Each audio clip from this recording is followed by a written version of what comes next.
আসসালামু আলাইকুম রহমতুল্লাহি ওয়া বারাকাতুহু।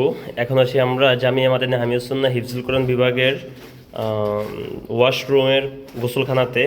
এখানে গোসল করতেছে জুনায়েদ, মুনাইম এবং তালহা। ওরা সবাই 6 বছর 5 বছরের শিশু। এই বয়সে শিশুরা মায়েরা ভাত খাওয়াই দেয়, কিন্তু ওরা নিজের কাপড় চোপড় আজকে নিজেরাই পরিষ্কার করতেছে। এটা আসলে একটা সুন্দর মুহূর্ত এবং এটা একটা শিক্ষার জায়গা। এখানে আমরা সব কিছু শিখাইতে ফুলানকে উদ্বুদ্ধ করি। জুনায়েদ সবসময় মাকে দিয়ে জামা কাপড় পরিষ্কার করে, তোরকে বললাম যে আজকে তোমারটা তুমি নিজে পরিষ্কার করা শিখো। আলহামদুলিল্লাহ, ও খুব সুন্দর করে পরিষ্কার করতেছে। আসলে এভাবেই এগোতে হবে।